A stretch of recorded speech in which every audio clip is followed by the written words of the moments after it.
Welcome to double seven media. నేను మీ ఆదినారాయణ.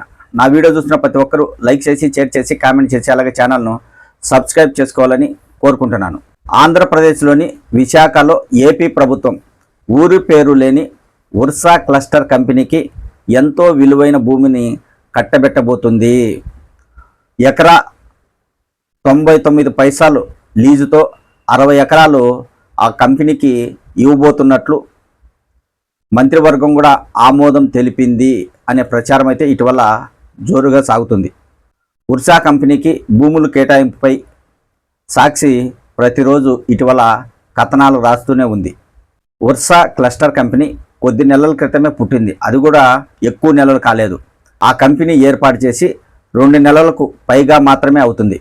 ఇంత తక్కువ వయసు కలిగిన ఉర్సా కంపెనీకి 3,000 కోట్లు విలువైన భూములను ప్రభుత్వం ఎలా కేటాయిస్తుంది, అంత అవసరం ఏమొచ్చింది అనేది వైఎస్ఆర్ కాంగ్రెస్ పార్టీ నాయకులతో పాటు పలువురు రాజకీయ విశ్లేషకులు కూడా ప్రభుత్వంపై విమర్శలు చేస్తున్నారు. ఉర్సా క్లస్టర్ కంపెనీ 2 నెలల క్రితం పుట్టింది. అలాంటి కంపెనీ విశాఖలో డేటా సెంటర్ ప్రాజెక్టు ఏర్పాటు చేయడానికి 5,000 కోట్లకు పైగా పెట్టుబడులు ఎలా పెడుతుంది? ఒకసారి ప్రభుత్వం ఆలోచించాలి కదా అనేది ఇక్కడ మేధావులు చెప్తున్నమాట. ఇప్పుడు టీసీఎస్ కంపెనీకి ఐటీ కంపెనీని ఏర్పాటు చేయడానికి 21 ఎకరాల భూమిని కేటాయించింది. ఆ భూమి కూడా ఎకరా 99 పైసలు లీజుకు మాత్రమే ప్రభుత్వం టీసీఎస్ కంపెనీకి ఇచ్చింది. అయితే దీనిపైన మేధావులు ఎవరు ఎక్కువగా మాట్లాడడం లేదు. ఎందుకంటే టీసీఎస్ కంపెనీకి జాతీయ స్థాయిలో ఒక గుర్తింపు ఉంది.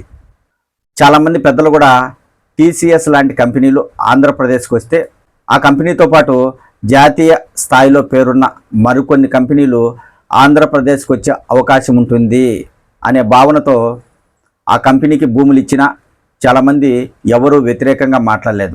అయితే టీసీఎస్ కంపెనీ ముసుగులో కొద్ది నెలల క్రితమే ఏర్పాటైన ఉర్సా క్లస్టర్ కంపెనీకి 3,000 కోట్ల రూపాయలు విలువైన భూములను ప్రభుత్వం కేటాయించడాన్ని చాలామంది విమర్శలు చేస్తున్నారు. అదే కాకుండా వైఎస్ఆర్ కాంగ్రెస్ పార్టీకి చెందిన విజయవాడ మాజీ ఎంపీ కేశినేని నాని కూడా ఉర్సా క్లస్టర్ కంపెనీపై చాలా ఆరోపణలు చేశారు.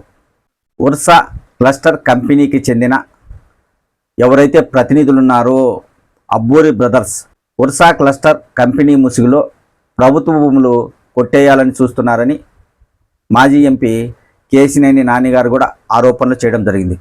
అయితే ప్రస్తుతం ఉర్సా కంపెనీకి ప్రభుత్వం విలువైన భూములు కేటాయించడంతో గత కొన్ని రోజులుగా సాక్షి పత్రిక వరుస కథనాలు రాస్తూనే ఉంది.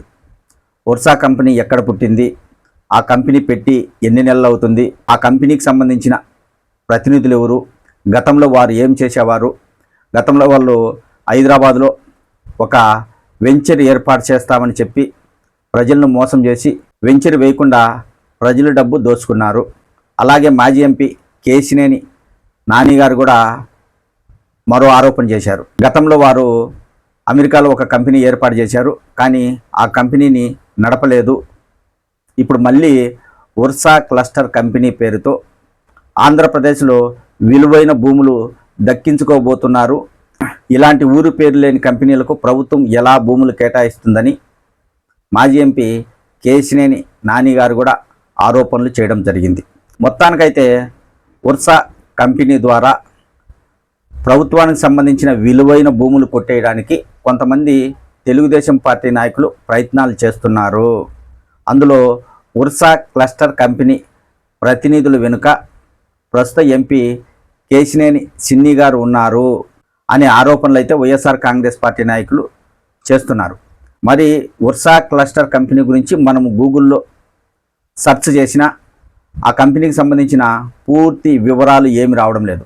ఆ కంపెనీలో ఇప్పటి వరకు ఎంతమంది ఉద్యోగులు పనిచేస్తున్నారు, ఎంతమందికి జీతాలు చెల్లించింది, ఇప్పటికీ కంపెనీ పెట్టిన తర్వాత ఏ ఏ రాష్ట్రాల్లో నిధులు పెట్టి ఏమైనా నిర్మాణాలు చేపట్టిందా అంటే అలాంటివేమీ ఆ కంపెనీ ఇంతవరకు చేయలేదు.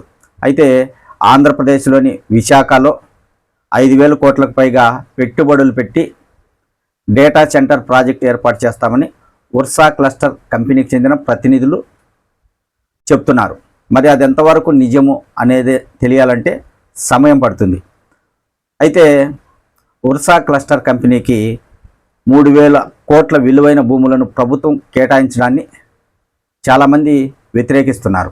మరి ప్రభుత్వం రాబోయే రోజుల్లో దీనిపైన ఏదైనా మరో నిర్ణయం తీసుకోబోతుందా అనేది తెలియాలంటే వేచి చూడాలి.